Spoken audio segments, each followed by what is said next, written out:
Graça e paz, amados, maravilha do eterno, abençoados, abençoados, riqueza do todo-poderoso Deus, príncipe, princesa, do Rei dos Reis, do Senhor dos Senhores, corra linda do Senhor, mais um Café com Deus com o pastor Maurício Loureiro. O café de hoje está lá em Mateus capítulo 14, versículo 1 e 2. Muito obrigado você que tem visto os nossos vídeos e tem dado um gostei, muito fortalece. Compartilha para a gente também, você que tem compartilhado nos ajuda bastante. Comentários, você que se inscreveu no canal também nos fortalece e eu tenho um compromisso de orar por você. Agora, você que não se inscreveu, me ajuda aí, gente, é muito fácil. Nas letrinhas azuis tem um link, você clica lá, te direciona para o YouTube, é automático quando você clicar em inscrever-se, ok? Mateus 14, versos 1 e 2 está escrito assim, ó. Naquele tempo ouviu Herodes, o tetrarca, a fama de Jesus e disse aos seus criados: este é João Batista, ressuscitou dos mortos e por isso essas maravilhas operam nele. Claro que a gente sabe que se der continuidade aqui, vai falar sobre a história de João Batista, o homicídio que foi praticado com ele por Herodes, o tetrarca, tá? Também chamado de Herodes Antipas, né? Que tinha ali, chamado de tetrarca, né? Por ter 4 províncias que ele cuidava, né? Foi dividido ali pelo seu pai, Herodes o Grande, entre os 3 filhos, né? E a gente aprende aqui lições extraordinárias que vamos tirar para nós hoje aqui e vamos entender um pouquinho sobre os personagens que estão aqui nessa história. Vamos lá. A história de João Batista, a morte de João Batista. Primeiro personagem que nós podemos aprender, né, nessa lição aqui. Primeiro eu gostaria só, antes de entrar nos personagens, fazer uma observação. Há 2 ângulos, né, de olhar, ou seja, duas maneiras de olhar, 2 focos, né, de um lado.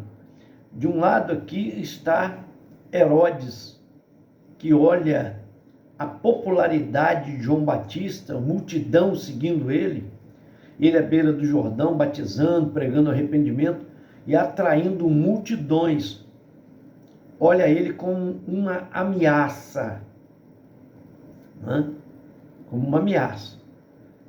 Lembra que nós, né, já pregamos Café com Deus sobre a síndrome do beta, né? Ele é um que pode se qualificar assim. Então, uma ameaça para ele. Devido à sua popularidade, o medo de João Batista aconselhar o povo para uma rebelião, certo?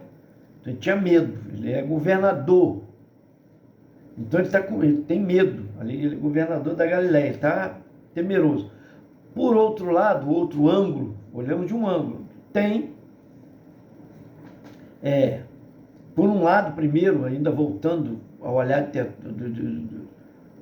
de Herodes, por isso João Batista foi preso. Essa foi a maior razão.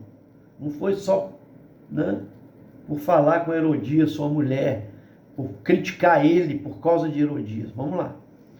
Do outro lado, nós temos a visão dos evangelistas que escreveram, dos judeus, né, convertidos, dizendo que João Batista foi preso e foi morto por causa da verdade que ele falava, por pregar a verdade.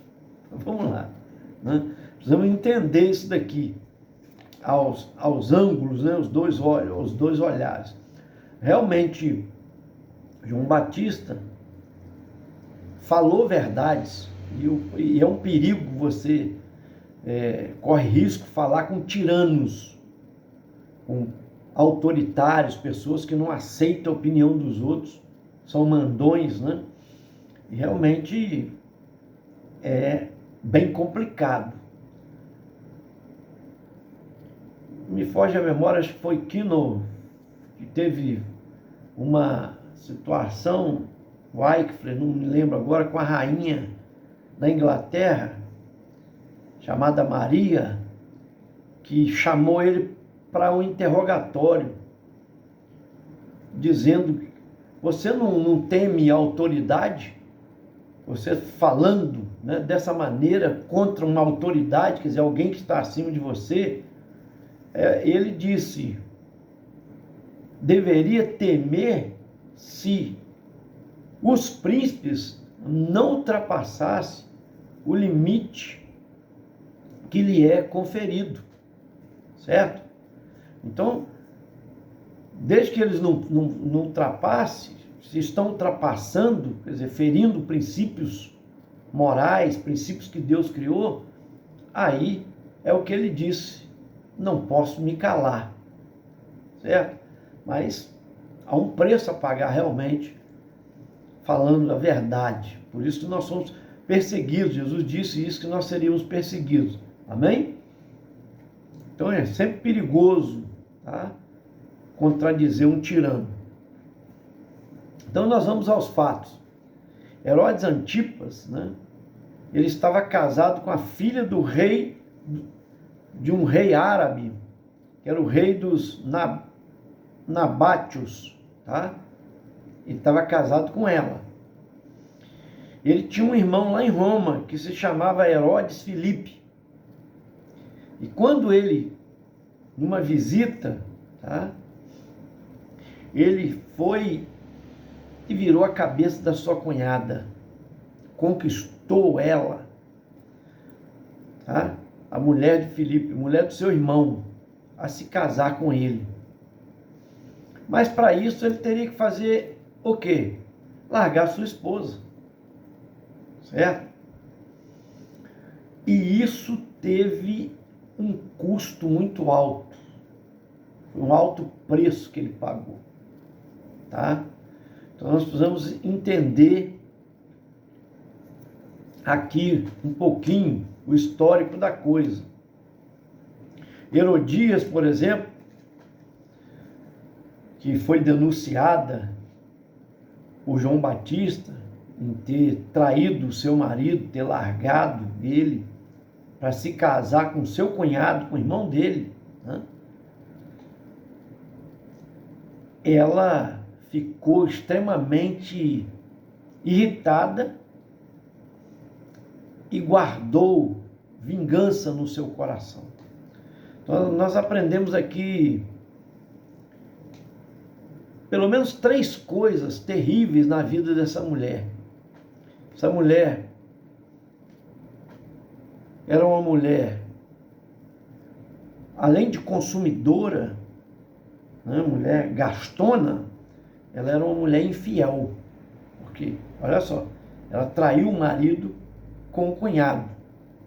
A segunda coisa que eu aprendo dessa mulher, de Herodias, é que ela era vingativa. Ela planejou a sua vingança para matar João Batista. E a terceira e última coisa que eu aprendo aqui, ela não poupa nem a filha, Salomé. Ela envolve Salomé na sua trama, no seu pecado gravíssimo de matar um representante de Deus. E ela usa a filha para poder cumprir o seu projeto. Olha só. Agora Salomé, quem é Salomé? Salomé é a filha, né, de Herodias, que devia ter aí por 16, 17 anos de idade, quando ela vai dançar na frente dos convidados. A dança, aquele tipo de dança chamada sensual, era para as mulheres vulgares. Eram mulheres que dançavam para os poderosos ali, e eles tinham direito até de tê-las, para você ter uma ideia. Então ela se expõe tá? Com essa dança sexual, dança sensual, para atrair os olhares. É aonde o rei, né, ou melhor, o rei não, o governador, né, Herodes, ele agora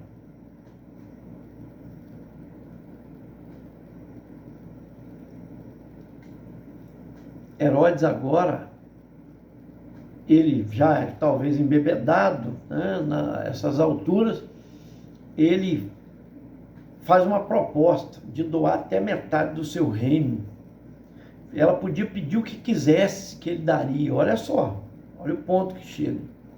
É aonde agora ela vai até a mãe persuade a filha, porque já tinha preparado ela para essa finalidade. Diz, pede a cabeça de João o Batista. Ele ficou chocado, né? Mas preferiu quebrar a moral, vamos pôr assim, né? Aquilo que era, sabia que João Batista era um representante de Deus, ele tinha um certo receio quanto a isso também, né? Mas ele, não querendo desagradar os outros, ele aceita essa desafio, essa proposta, e manda matar no cárcere, decapitar, porque ela pediu numa bandeja a cabeça de João Batista. Olha que ponto que a gente chega, certo? Herodes Tetrarca ele comandava um quarto, vamos pôr assim, por isso que era chamado de Tetrarca, um quarto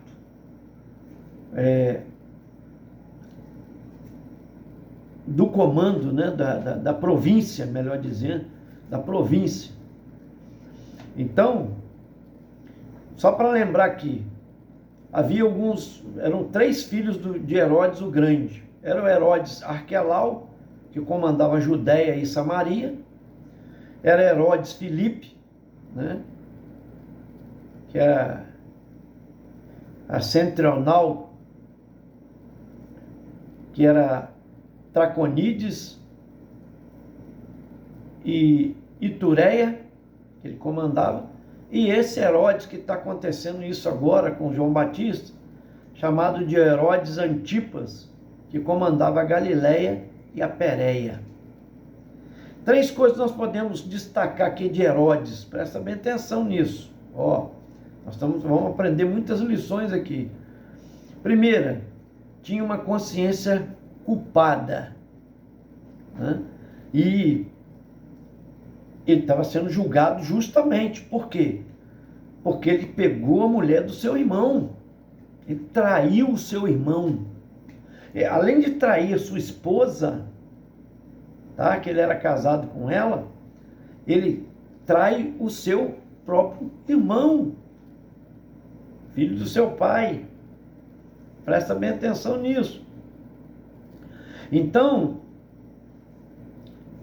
ele tinha uma consciência tão pesada que nós lemos o versículo que quando Jesus apareceu, presta bem atenção, ele achou que fosse João Batista que ressuscitou, porque ele sabia, ele tinha no seu íntimo que João Batista era um homem de Deus, era um profeta do Senhor, e o que ele falou a respeito dele era verdade, que ele estava errado na posição que ele tomou. E os judeus não coabitavam com isso, não aceitavam isso jamais, né? Casar com a própria cunhada, se relacionar com a própria cunhada. A lei condenava isso, né? E agora, aprendemos que, presta bem atenção, por que ele pensou assim? Porque João Batista era primo de Jesus, eram primos. João Batista era filho de Isabel, era tia, na verdade, de Maria, tá? Então, a tradição diz que tinha uma aparência, eles pareciam muito. Jesus parecia com João Batista, porque João Batista nasceu primeiro, né? Jesus logo depois, alguns meses depois. Então ele parecia muito a sua feição. Então quando aquele homem apareceu, né, no deserto, pregando, multidões seguindo, ele disse: eu estou perdido, agora eu estou perdido com quem disse. É João Batista. Quando falaram que é um tal de Jesus, um profeta, um homem de Deus pregando, fazendo maravilhas, sinais e prodígios. Tanto é que nós lemos aqui, ó, olha só. E disse aos seus criados: este é o João Batista, ressuscitou dos mortos e por isso essas maravilhas operam nele. Olha como que você pode fugir aos olhos humanos da justiça dos homens, mas da justiça de Deus você não foge. Cuidado com o que você pratica, com os erros, com os pecados, porque a sua consciência vai te acusar, porque o próprio Deus vai determinar isso. Presta bem atenção. Segunda coisa, ele tinha uma ação típica de um fraco. Por que fraco? Porque, olha, ele podia dizer: peraí, eu te ofereci coisas materiais, mas agora não está envolvendo a vida de um ser humano, matar alguém para isso. Porque ela dançou sensualmente, ele fez uma proposta, mas ele podia ter dito isso, né? Mesmo que ficasse mal perante os seus convidados, mas moralmente ele não ficaria mal diante de Deus, até porque ele não era um mau governante. Não tem notícia na história que ele fosse malvado igual os demais, tá? Mas era fraco, persuadido por mulher, comandado por mulher, que Herodias, nós vamos ver depois, mais adiante, rapidinho aqui, ainda vamos falar sobre isso, né? O fracasso que foi, o que foi a tragédia, o abismo que ele entrou ao conhecer essa mulher. Ela acabou com a vida dele. Vamos lá. E a quarta coisa foi a terceira coisa é essa, que é o princípio da sua destruição, da sua ruína. Por quê? Por causa desse ato que ele cometeu lá, traindo a sua esposa, tá? E casando-se agora com a sua cunhada, tá? O rei Aretas, que era justamente esse rei dos nabáteos, tá? Ele juntou um exército e atacou Herodes. Ou seja, a Galileia, ele atacou e venceu essa guerra. E Herodes teve que fugir, pedir reforço a Roma. Aí vendo aí como é que um abismo chama outro abismo. Conseguiu restituir, tá? Mas mais tarde, quem se tornou o rei geral, ou seja, tomou o poder lá em Roma, agora foi nomeado em Roma, foi Calígula, tá? Que sobe ao trono. Aí o que ele faz? Com a morte de Filipe, um dos Herodes, né? Herodes, Filipe, lembra que a gente tinha falado aqui, né? Que Filipe era um dos filhos de Herodes o Grande, que ele comandava Traconícia e Itureia. O que esse novo rei fez, Calígula? Ele coloca Agripa, que era membro da família de Herodes, para assumir o lugar de Filipe. E não só comandar aquelas regiões, mas agora ele faz uma coisa que ele não tinha feito com os outros. Ele nomeia ele a rei. Aí vem o problema. Os invejosos de plantão, né? Tem gente que não suporta ver alguém subir. Tem gente que não suporta ver alguém brilhar. Tem gente que não suporta ver alguém se destacar. A inveja está em todo lugar. Ela está no trabalho, ela está na família, ela está na sua rua, ela está na faculdade, nos cursos, na escola, ela está até na igreja. Tem gente que tem inveja da posição que você galga, que a gente galga. E aí, essa mulher, Salomé, começa a instigar o seu marido, né, esse Herodes tetrarca, perturbando ele para que ele vá até Calígula, o rei, leve uma comissão, leve bastante ouro, prata, invista tudo que praticamente ele tem para poder persuadir o rei a também nomear ele a rei. Na verdade, Calígula era o imperador, né, que está acima dos reis. Ele nomeia Agripa, é aquele justamente que Paulo depois se depara com ele, ele nomeia ele a rei também, né? E agora, esse Herodes, convencido que era fraco, como eu te disse, comandado por mulher, e vai tomar essa atitude. Só que Agripa se antecipa, manda seus, né, mensageiros a dizer para o imperador Calígula, dizer para ele: olha, Herodes tetrarca está levantando uma rebelião contra você, está formando uma comissão para ir aí, para se tornar rebelde. Aí o que Calígula fez? Acreditou nisso, manda intervir, tomar o governo, tá, da Galileia, que ele comandava, e da Pérea, e dá a quem? Agripa.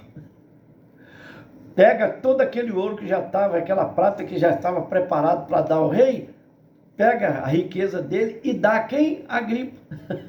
Ao rei Agripa. E agora exila ele, manda ele para bem longe, manda para Gália.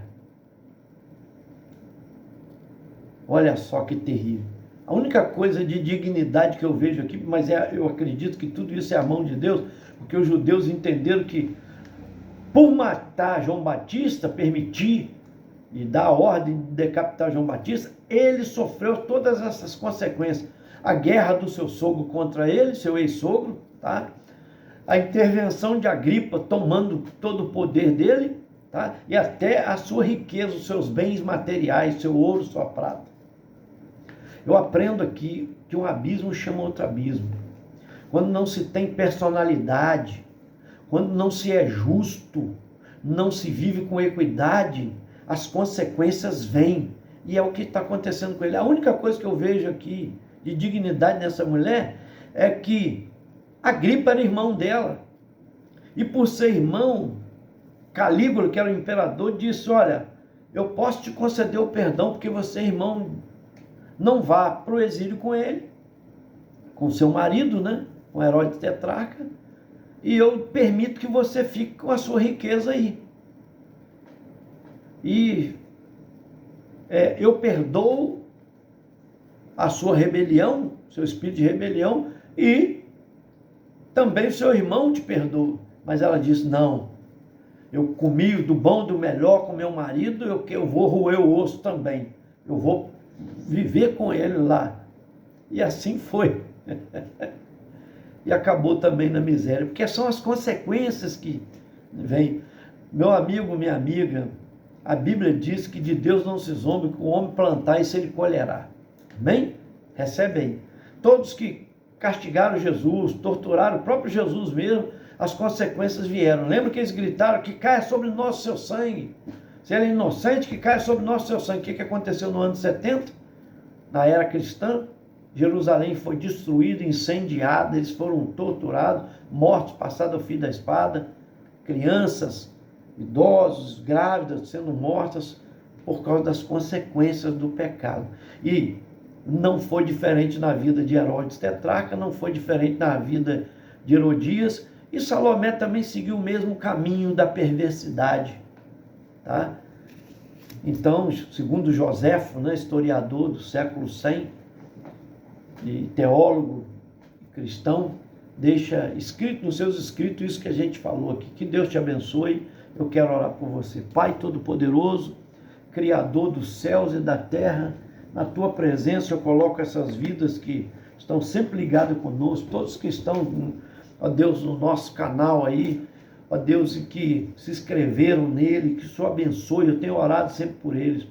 Oro também, meu Pai, pela Rosângela Alves, seu filho José Gabriel Alves Tinoco. Oro também, Pai, pela vida da Renata de Viés, e família. Oro também, ó Deus, pela vida da pastora Rosaura Marques e família, pastor André também, seu genro. Oro pela Alcina Lúcia. Deus amado, que o Senhor abençoe, dando saúde lá a Maria e a Tina, em nome de Jesus. Oro pela Yolanda Pinho também, que o Senhor reforce, renove as suas forças, dê saúde a ela em nome de Jesus. Pela Camila Vilela e o Reinaldo também, em especial sua filha Júlia.